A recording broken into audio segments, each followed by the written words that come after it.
Hello, my name is Sebastian Twardosz, and I'm here with Chase Goforth. Hello. Hello. Thank you for coming. Oh, thank you for having me. All right, so Chase just made this really, really great film called The Door in the Woods, which I actually saw last night, and I absolutely loved it. You liked it? Good. I really, genuinely loved this movie. You did a great job. Nice to hear. Well, you're going to hear it more often. I just want to kind of get your origin story first. Just kind of where you're from and how you got into this, and you can take as much time as you like to tell us. Okay. Yeah. I started off writing for live performers. What kind of live performers? A lot of magicians. Mm-hmm. I taught myself magic. When I was a kid, we lived out in the woods, and there weren't a lot of neighbors around or anything like that, so I had a lot of time by myself. And so I dove into any magic books I could find at the library and kind of taught myself magic. Got a little older, found a couple of mentors who kind of taught me some real stuff. I was super into it. And I started writing for trade show performers. Back in the day, trade shows would have, every third booth would have a magician in it, trying to bring people into the booth. What's back in the day for you? What does that mean? This is early 90s. This is right out of high school for me. And you're from Fayetteville? I'm from Fayetteville. I'm from Arkansas. Born and raised here. We're actually, just so you all know, we're actually coming from Fayetteville, Arkansas. This is Fayetteville Public Television, and we thank you very much for having us on here. But okay, so you're from Fayetteville. Go on. From Fayetteville.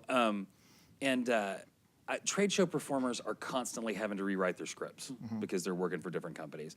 And a lot of them didn't have time to really craft the script because they're busy doing the performances. So I'd start writing for some of these guys. I do some of the trade shows myself. Perform. How did you even meet them, though? Fayetteville's a weird little spot. We're kind of up here in the Ozarks, and we're kind of tucked away and kind of isolated a little bit. But then we have some really big industries here. We've got Tyson Foods and Walmart's here, and Walmart requires all of the vendors to have offices here. So there's lots of stuff happening here, business-wise. And just through some people I knew, I grew up here and kind of knew everybody around, and I don't know, just kind of moved into that sideways. It wasn't really a plan. I just started writing for a couple of guys, and then ended up doing it a lot. By the way, did you have the beard back then? I did not. I've had a goatee since about 9th grade.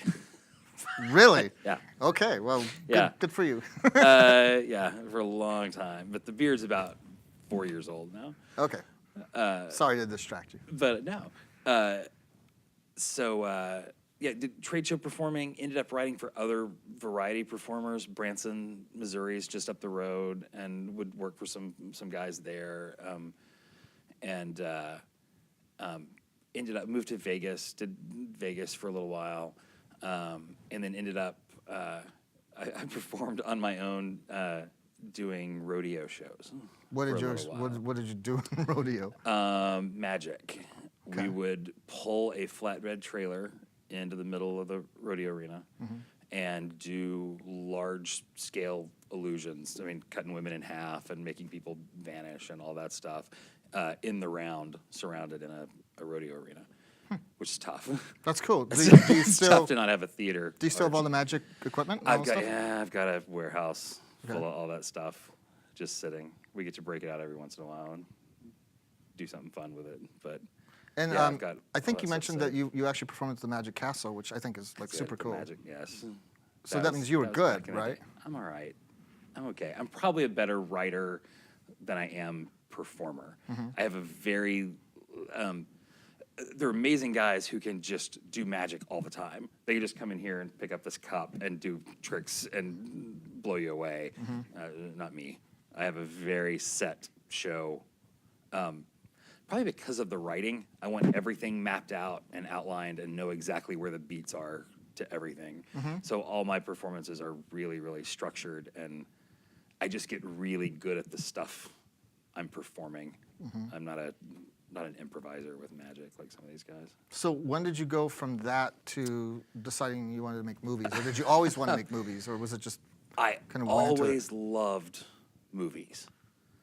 But that was not a realistic thing growing up here.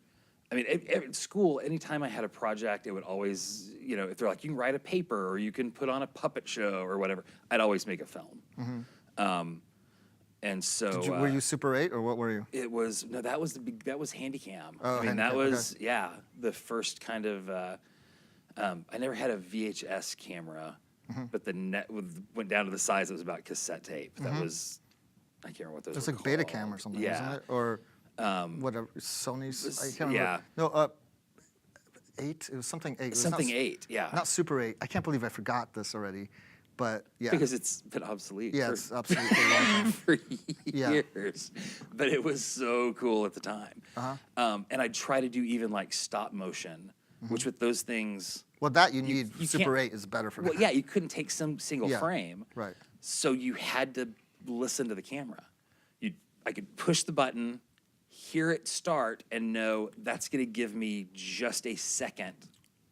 Well, footage. Movies and magic go way, way, way back to the We'd have to inception of Malise- cinema. Yeah. Malay. Yeah. Yeah. Yeah, they're tied Trip together. to the Moon. Yeah. All that stuff is all. I mean, he was a magician, I think, first. all the stuff, the Alice in Wonderland stuff, and And Industrial Light and Magic. I mean, but Yeah. magic and movies, they kind of. Well, a lot of the people I know in the film industry in Hollywood, I actually know through magic and not through film. I knew them from sleight of hand and stuff way before I was really interested in film myself. But yeah, I've always made little video projects. Like Penn Jillette, another magician, Penn and Teller, likes to say he was the first person he met that was in show business. And that's me too. I'm the first person I met too, I that, guess, was yes. that was in show Sure. business. There wasn't Yes. anybody around doing that. Right. So the idea of going to Hollywood or trying to be in the film industry was just not realistic at the time. So never really even considered it. But about 10 years ago, it was when the 7D first came out, the Canon 7D, and people were saying, I think you can shoot movies on this. Just a hand. At first, it was just a very small group, and they were showing some test stuff, and people were like, you would never shoot a real film on a still camera like that. But it just looked like film because you're shooting through real lenses, and I got real excited about it. And then a friend of mine, Houston, was interested in film. He went to LA and was a PA for the summer and did groundlings and all the stuff you're supposed to do when you go to LA, and he just hated it. He hated it so much. And he called me when he got home, and he said, I really didn't like it, but I really want to be involved in the industry somehow. But he's like, I didn't enjoy it. He's like, but I made a bunch of contacts. If I want to do it again, I need to start making plans. And so I told him, I said, you spent a bunch of money to go out there. You didn't make any money. You didn't work all summer. You're going back to school now. Like, why don't you just figure up how much money you spent, how much money it cost you to do that again, figure out how much money it's going to cost you not working, and why don't you take all that money and just make a movie and see if you do all the jobs, then you'll know what parts of it you like and what parts you want to pursue. And I said, there's this new camera, the 7D, and I'm like, I think you could shoot a feature on it if you really wanted to. And I know we knew a bunch of people that made short films, but we were like, I think we should make a feature for the endurance part of it. Can we, like, regardless if it's any good, can we muscle through shooting, a couple of weeks in a row and the post process, and can we take the heartbreak of trying to take it around and show it to people? Let's run the marathon of a feature. And so he called a couple of months later, and he said, I got about $10,000. And said, I think I want to make a movie. But he said, I need you to write it, and I need you to come help me direct it, because he wanted to do some acting, and he wanted to do a lot of the other stuff on it. So I said, sure. So what year was this? This was 2008. Okay. 2008 or 2009. Which is like the recession. Yeah. Not a great time to actually be doing. Yeah, But okay. terrible time. Except that it was also the time where you could go to Best Buy and all of a sudden you could buy every piece of technology you needed to make a movie and make it look like a film. So What was the movie? it was called 25K. Okay. It's a little action thing about bounty hunters and drug trade and stuff like that. It's kind of an action comedy. It's Butch Cassidy and the Sundance Kid is what it is. We just stole all the beats from And that. who wrote that? Did you write script. it? I wrote it. Okay, Yeah. got it. And we shot it in Oxford, Mississippi, and just cast it all local. We got a bunch of Houston's college friends that were about to be done with school for the summer, and we convinced them to give us the week after finals. So they'd give us a week. We'd have the weekend after finals. We'd have that week, and then that next weekend would give us 9 days to shoot. And so, and they a bunch of them volunteered their time and said, we'll work on that for a week before we go do our summer jobs or whatever. So we just scheduled the heck out of it to make sure we could get done and shot a 90-minute movie in 9 days. And we're really ambitious about some fight stuff and some special effects, which we knew nothing about. We just went online and found tutorials that showed how to do some of these effects, and we're like, so we know we'll be able to figure out how to do that. We can smash a head with a baseball bat, and we can make, muzzle flash on the guns. We'll be able to figure out how to do all that. So we shot it. It was great. We were all camped up in one house. It was like going to movie camp. We were all living in one house, and we'd get done and drink heavy and get up the next morning early and go again. And it was just the most fun we'd ever had. And then we took the summer to do post-production, cut it together, started working on the effects. I taught myself After Effects and did a lot of the effects myself. And then we started taking it to festivals. And it just started winning stuff.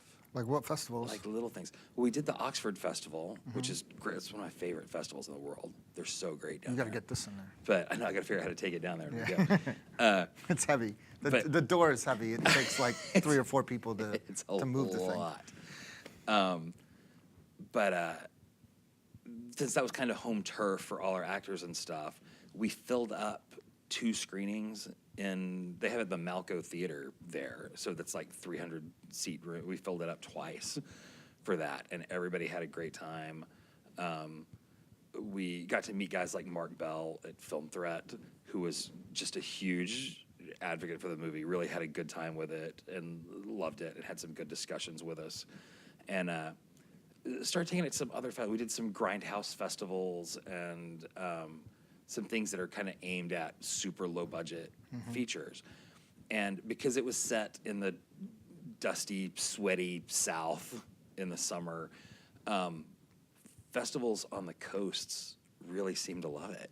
Oh, really? Yeah, because I think it felt like a foreign film to them. I'm from Los Angeles. It probably did seem like a foreign film. It seemed like a really different world. I believe you. And it really feels kind of like an old Burt Reynolds movie. Some of my earliest memories were going to the drive-in here in Fayetteville. We still have a drive-in here. Oh, you do? Yeah. Cool. I haven't been to it yet.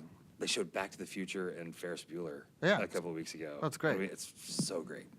But I grew up going to the drive-in, and we should get the drive-in for the film festival.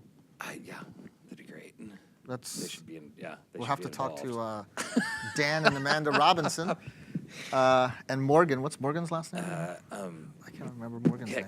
Morgan Hicks. Yeah, about getting the drive-in. Yeah. That'd be cool. Okay. That'd be fun. Yeah. But I remember going to the drive-in, and back then, mid-'70s, it was usually a family film up front and then a more adult film for the second feature. So we'd watch the family film. Mom and Dad would put me in the back seat with a pillow, and I'm supposed to go to sleep. Right. And I'd just scoot down until I could see the movie between the headrests. Really? So I remember distinctly seeing White Lightning. I didn't see White Lightning. I mean, Burt Reynolds movies Okay. were all over the Yeah. the drive-in. But No, he was the biggest movie star in the world. at yeah, one I point. really remember seeing that. Cannonball Run and Of course. yeah. But that's kind of a kid. Cannonball's a kid's movie. Yeah, there's a lot of boobs in some of those movies that were PG back then. I think it was a little I can't. different time. The ratings were a little different back then. You could get away with a lot more. Yeah. But yeah, I remember seeing all those movies back then. My earliest memories are of seeing Star Wars at the drive-in. Really, Yeah. were you on top of the hood or were you in the back seat? We had.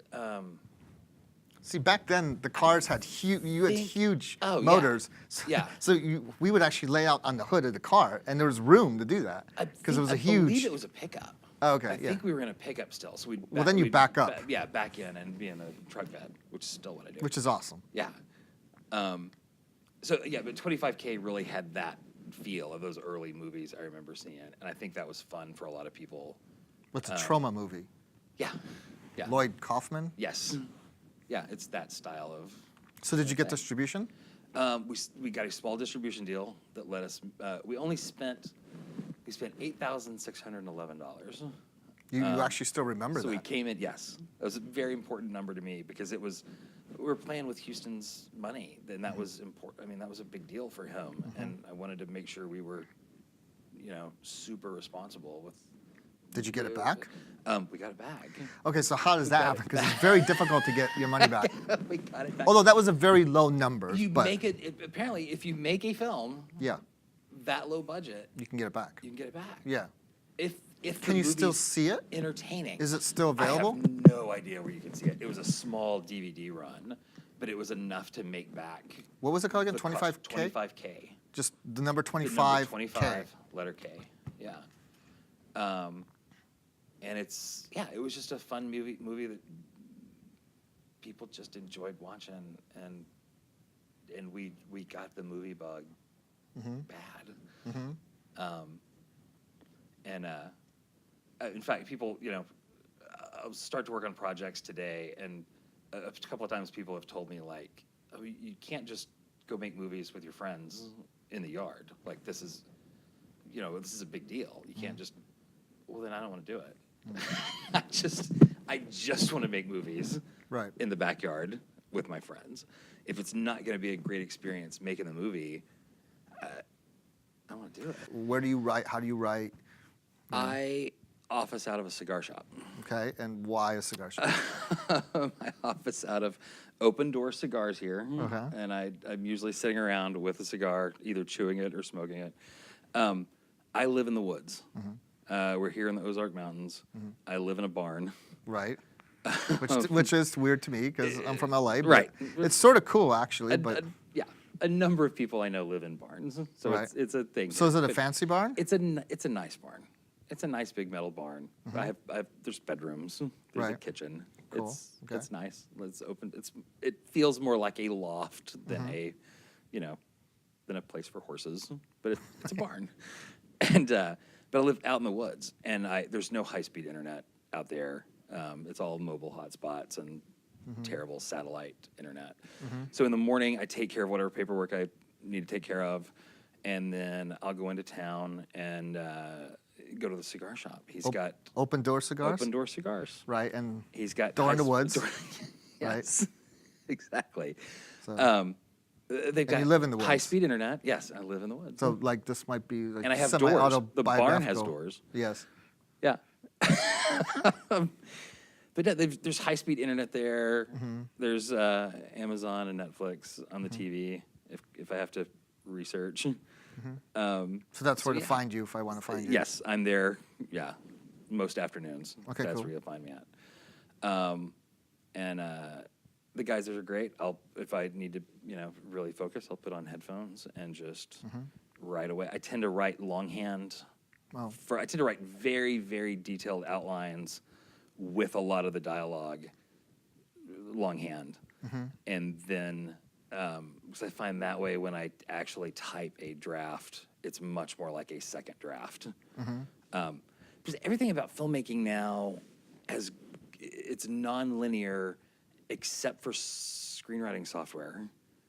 The writing process still feels very linear. Where if I write longhand, It's so much easier to draw arrows and make notes and go So back you don't do pages. like And, the cards or anything like that? sometimes I will, Okay. but it tends to be an outline first, really detailed outline, and I might do index cards if I'm having a structure problem.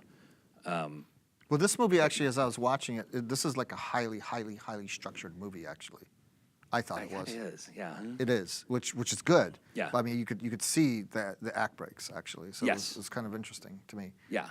Yeah. I mean, it's really well written. The dialogue's thank great. you. It is. I mean, I wasn't sure independent films because they can be kind of loose sometimes, Right. but I don't. This was really well structured and well written all the way through. Thank you. Actually, I Appreciate think that. also I was watching like the shot select. I don't want to like jump ahead too much, but even the shot selection, it's like I don't know if you storyboarded, but they were well thought out in terms of like mise en scène and in terms of just where everybody was placed in the screen. I mean, there were some like really good shots. Thank you. You could see it. So did you storyboard? We didn't storyboard, but we had a very, very detailed plan Right. of what we wanted to shoot. And we had worked out blocking. Again, no real storyboards, but had worked out the blocking and where we wanted to put camera. And yeah, just went in with a strong plan. All right. Well, let's back up slightly because I don't want to get too far into Okay. that. What was the idea for the movie? Where did that come from? So I am. I dream in weird metaphor dreams. What does that mean? I have reoccurring dreams about things like floating down a river on a four-poster bed through a town that's on fire. I don't know what that means. I just have that dream a lot. And they're weird poetic dreams.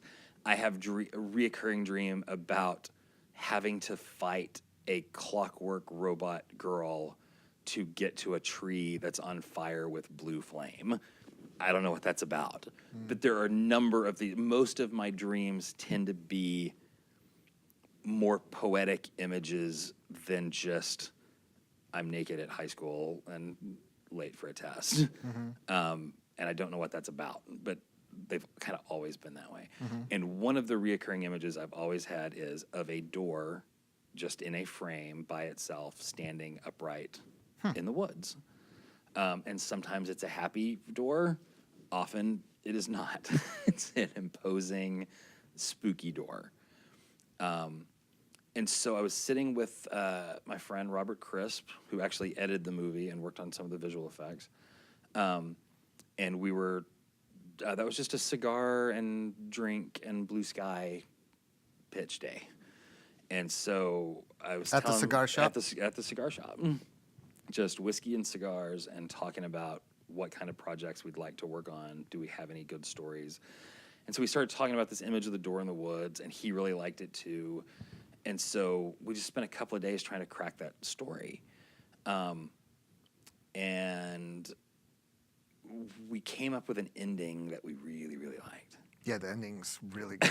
And so It's a dark ending, but it's good. Ghost stories are so hard to end because you seem to either have to, your options are make amends with the ghost and they kind of go away, or you destroy the haunted house in some way, which is super expensive. And both of those have been, like, Sixth Sense and Poltergeist nailed it. How do you do it better than what they did? So we were trying to find a different way to end a ghost or haunting type story, and came up with this ending that we really, really liked. It's a great ending. So thanks. And then once we had the ending, we kind of reverse engineered it. We had some characters that we knew we kind of wanted to play with. And then, of course, you talked about it being structured. The third act is a seance, about 30 minutes of a seance that happens in the woods in real time.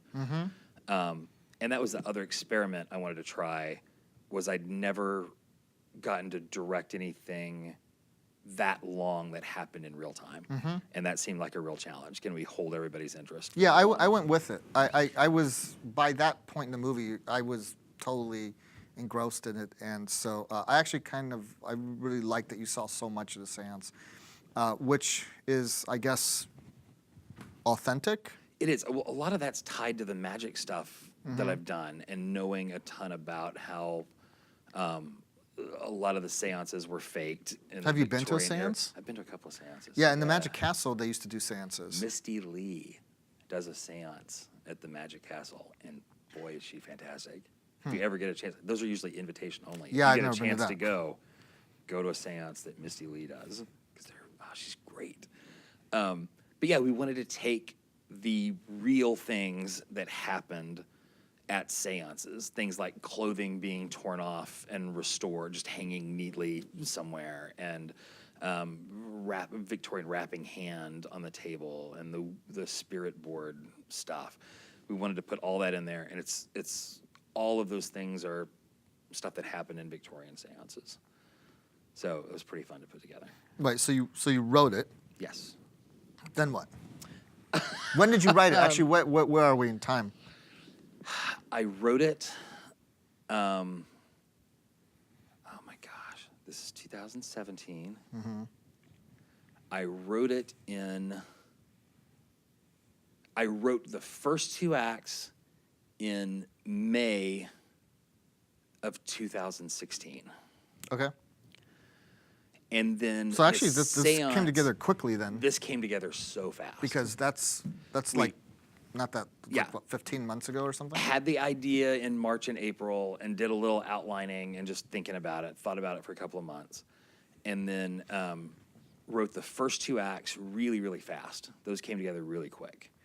And then the seance was tougher because we wanted to put all these things in the seance, all these different steps that he would use. So each of those steps has to have a goal. He has to be accomplishing something with each thing. We can't just, now we're doing the spirit board, and now we're doing automatic writing. And he needed to he needed to need information and gain information in each of those steps. So I spent a long time trying to figure out what all those steps were and how to try to find a lot of visual ways to show that we're progressing on his goal, which is what all the lantern stuff is about. The lantern keeps changing. Every time they take another step, the lantern changes color. And so the lighting scheme changes in the scenes. We get a visual change up since we're just there for 30 minutes. We want to do a lot of visual things different visually. So the seance scene took a few months to put together. Oh, really? Okay. And that was most of the summer. I would write on it, and then I'd get frustrated, and I'd put it down for a week and come back and write another couple of weeks and then put it away. Meanwhile, I've pitched the idea to Blake Elder, who was a cinematographer, but he's also a partner in Rock Hill Pictures and Rock Hill Studios. And he loved it, loved the idea, really dug the ending. So then we went to Carrie Elder, who's his partner, and kind of pitched her the idea. She really liked it. Mitchell Crisp is the production designer, who's fantastic. But we told her about it, and she got really excited. And she starts bugging the heck out of Carrie that we need to make this movie. So everybody's pretty excited about it, and I'm struggling to finish the script and get it done. Finally get it done at the end of summer. Everybody takes it and reads it. I do another quick draft just to tidy some stuff up. And then Carrie and Blake are really wanting to make it. And we find out there's another production in Arkansas in November. A movie called Antiquities was shooting in Little Rock. And so we thought, well, we could scoop up all of the crew that's already put together. Oh, right, that's for cool. Antiquities. Right, that's a good idea. And we'll take a Thanksgiving break, and then we'll shoot in December. Come right back the first week of December, just bring everybody up and shoot this movie, shoot them back to back. Which reminds me, actually, who's your line producer on this? Lauren Harper, who is from Fayetteville. From Fayetteville. She lives in LA now, but Right. she's a great actress and fantastic line producer. Okay. So we brought on Lauren Harper and Ryan Hawkins, who produced The Wedding Party. So my that favorite right? movie from last year, I say this, and I showed it in my class at USC. I love this film. He produced it. Thane Economou, I think. Yes. I don't know if I say his name correctly. Thane's like one of the coolest first names I've ever heard. But Thane directed it. It's called The Wedding Party, and It's so great. It is. This is literally my favorite indie film of. Well, I saw it in 2016. I think it's being released in 2017. It's one take, one long shot for 2 hours. No tricks, no wipes, one legitimate long take and one shot all the way through. And it feels like a John Hughes movie. And I'm telling you, John Hughes could not have directed the thing better. Absolutely, there's no way. The performances were phenomenal. Phenomenal. I mean, funny, coming of age, the whole thing. I think all it's around the it's house. on Netflix right now, right? It might be on Netflix right now. It's great, The Wedding Party. Anyway, so Ryan produced that. Yes. So he met you. Is that when you We met him? met at the Fayetteville Film Festival when they brought The Wedding Party here, and we're impressed with that movie and impressed with them. So we brought them on, and we had from yes, we are making this movie, and we signed the paperwork and formed the corporation, to shooting was just under a month. And we had really only 2 weeks of pre-production. How did you kinda meet with the Blake, though? team. Like, you knew Blake. I knew, how did you know? Fayetteville's Fayetteville, Small. and grew up here, and I've known the elders forever, and knew Blake growing up, and had always kind of known each other and knew he was involved with film. We'd worked on some short stuff together and some ad stuff together before. Did you ever go to him, like, with a film before this? Now, there's another one we'd kind of talked about, but the budget was just beyond what we could really do right now. Okay. So this was the first one we felt like, budget-wise, it was just a win for everybody, which is, always what you want. Sure. You want producers, executive producer, everybody to be like, yes, this makes sense for all of us to be doing this right now.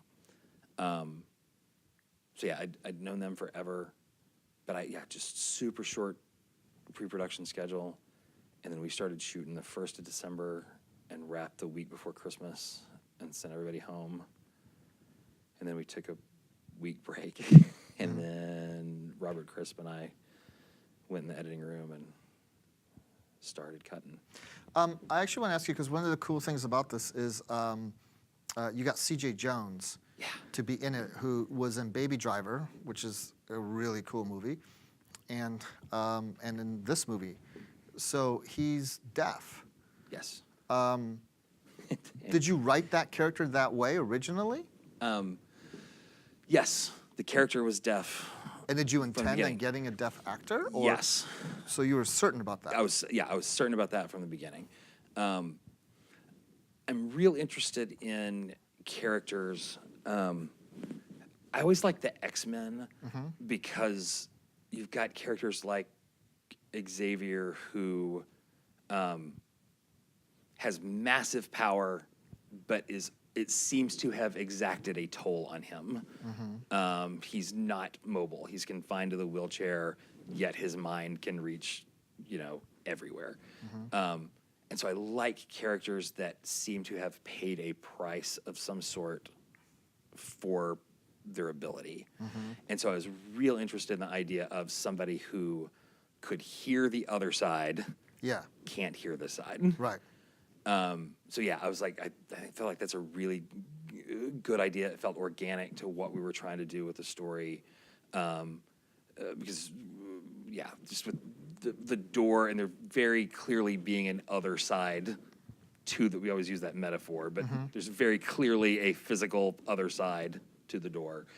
And so I wanted a deaf actor because I've seen too many things where you have a hearing actor simulating being deaf, and it's just not right. It So doesn't feel. what was that like on set? It was interesting. I was scared on set. The bringing CJ in, I was not sure what to expect, because so much of your job as director is slipping up and whispering in somebody's ear, and you getting off with an actor quietly and telling each other secrets. And I wasn't sure how that was going to work. I actually had a friend, Jason Shiflett, who's an interpreter, and we brought Jason on to work with me and CJ. And within an hour, it was so natural and so easy. Jason, the interpreter, will usually stand over my shoulder. And so I just talk to CJ, and CJ talks to me. By the way, did you get pictures of that for your like EPK or Yes. of stills? Because those would be cool pictures. But it was so easy and organic once it was going. And CJ's so, we should be casting more deaf actors in roles that aren't connected to their deafness. Because we just should be, because there's all the parts for deaf actors are tied to them being deaf. Right. But the other thing is, they're so great. ASL, American Sign Language, is so expressive that they're practicing acting all the time to convey those emotions and feelings and really communicate. They're great deaf actors out there. Yeah, I told you, like, my favorite scene in this movie actually is when there's a part in the movie where they make it basically a deal with the devil, and that whole deal is signed. So, like, we, the audience, people who can hear, had no clue suddenly what was going on. Like, everything, we're following the whole movie all the way through, and suddenly the deal, we don't know.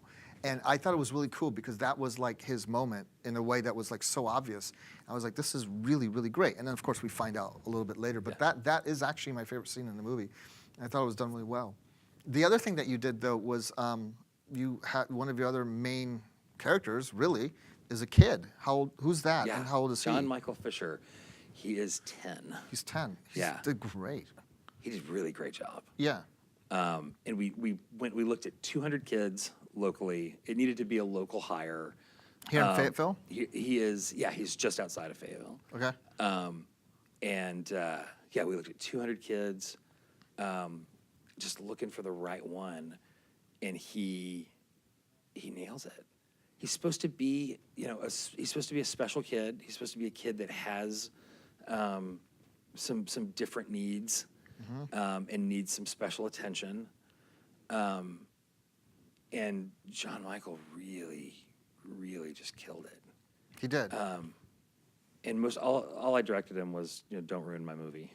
Did he have prior experience? He's been in a few things before. He did some, he's done some, I believe he did some advertisements and has done some print stuff and has done just some background and bit stuff. But Actually, who was your casting director and where did you get them? Most of the casting was done, Mark Landon Smith, who's here local and has an Arkansas casting agency. He did great. Yeah. Oh, he's in the movie, right? He's in the movie as well. He's that one that... He plays a ghost. Well, he did a great job of casting. So who thought of CJ? We were looking for deaf actors. I think Lauren Harper found him first, but we didn't know that yet. Lauren was looking, everybody was looking. So she found him, I think, just by looking online. Blake had been looking at actor reels. I'm not sure where he got those. I think that may have been one of the databases that he was looking at actor reels and had made a list that had CJ on it. He really liked CJ. And then at the same time, I had gotten a list from a casting director friend in Los Angeles who had gotten she'd gotten some recommendations from Marley Mallon. And it turns out CJ was on that list. So we all got together and we're talking about kind of what we'd found, and this one guy was on all 3 lists. I really liked everybody in the movie, but in some ways he sort of steals it in a way because it's just such a great role. Yeah. It really is. Yeah. He's so great. Okay, you have visual effects in it too, which I was. Yes. Well, what's interesting? Well, first of all, what's interesting to me is the movie. You know, a lot of people when they make a genre film, I think they make it. They're not really focused on the writing as much as they should be, or the character development as much as they should be. This is extremely well written. It's all about the character development for a very long time. You really see, you know, the conflict that the parents have to go through, and the choice that they have to make. So all of that really builds well. And I think I'm just so glad that you chose to make it that way. But then you gave us the cherry on the cake, which is you have some really great visual effects. So how did you achieve those? There is of all places here in Northwest Arkansas, there's a visual effects company called Mutiny FX. Okay. And they have done a lot of work on some really nice features. There's a kids series called Mickey Matson, and they did all the visual effects on those. Those movies are great. They've worked on the God's Not Dead movies have shot here in Arkansas, and they've done a lot of the post-production on those.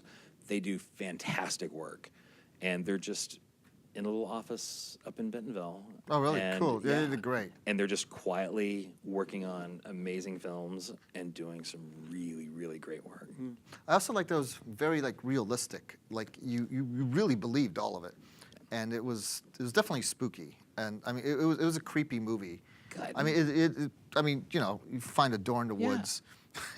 It is creepy. Yeah, but it was also important to us not to do a slasher.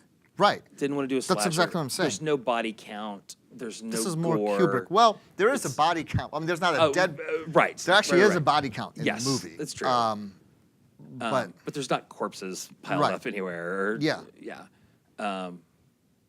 There's. It's more Kubrick. It's more about the feeling of it, the tension, the suspense, the creepiness, the really truly creepiness. Like, you know, what the hell, right? I mean, it really feels that way. Like you're definitely creeped out. I mean, they take this door and they take this home, right? Which is insane. Yeah.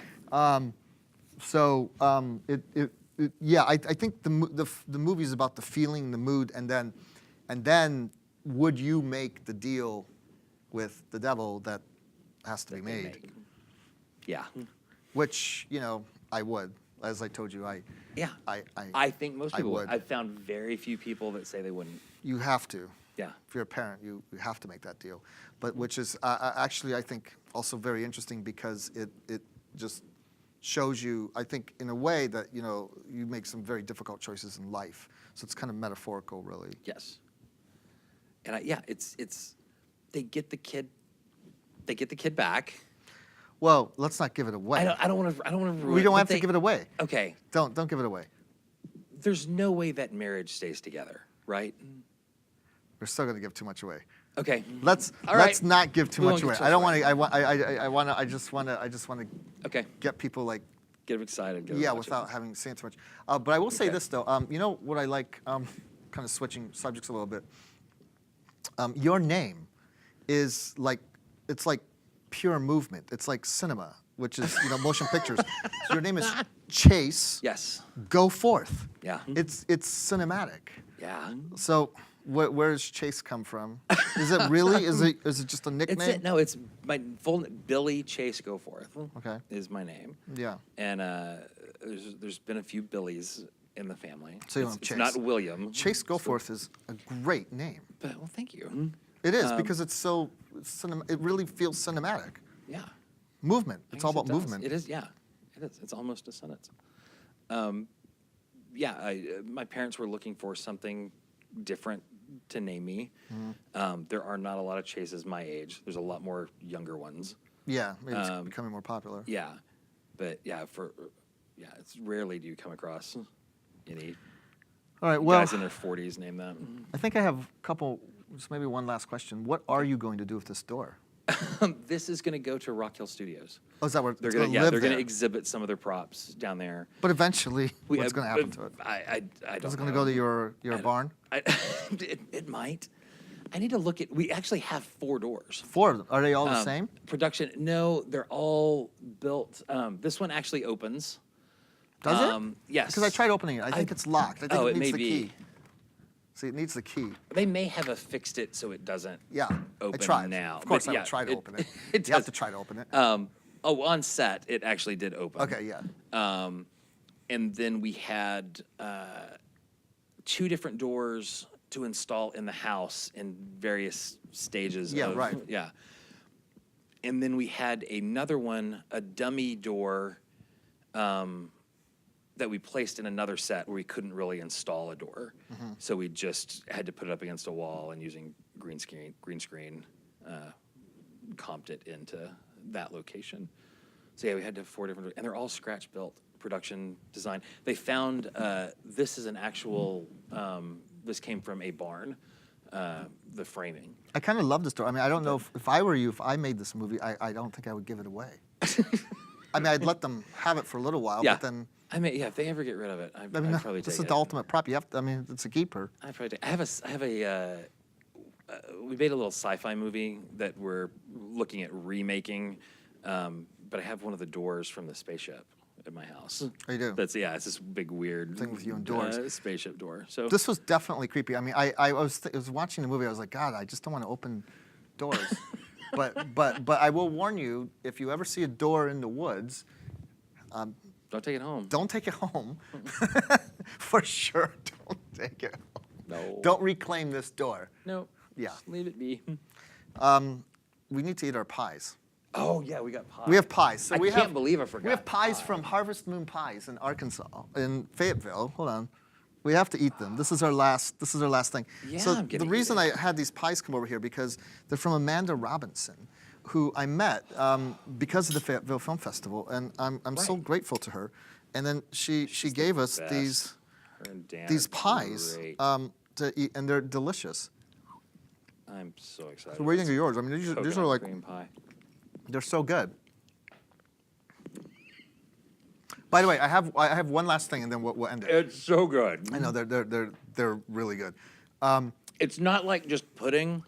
I'm so tired of getting pies that it just feels like they made one big batch of pudding and then divided it up and No, flavored this it. is like ungodly good. No.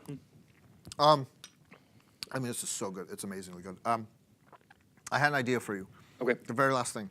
I realized it this morning because this is a Saturday in Fayetteville, and on Saturdays they have the farmers market. And so I was staying at the Chancellor Hotel, and I went to the farmers market, and then we had to get this door to the studio. So we carted this door through the farmers market. And everybody loved it. So I have a suggestion for you. Yeah. Next week, put it out in the farmers market. Oh yeah. That's a good plan. And, get the Yeah. excitement going for it. That's a good idea. Anyway, thank you. Thank you for Thank you. for doing this. I mean, Thank I love you for this. the interview. Thank you for the pie. You're welcome for the pie.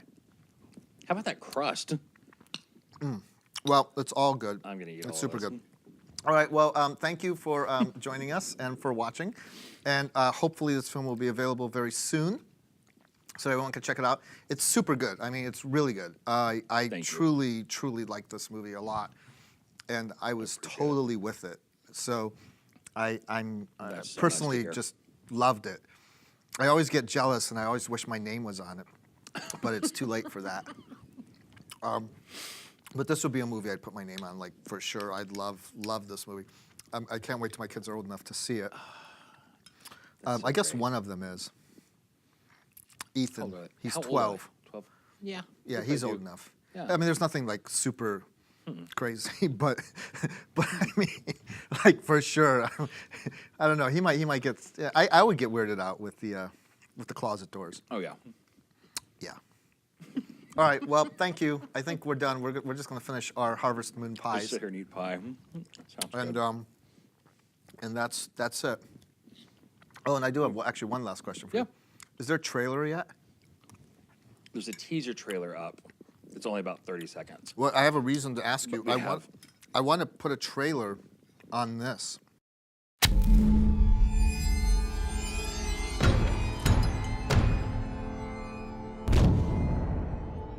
No matter what happens, focus on the goal. You may hear things. You may see things. Don't be shaky.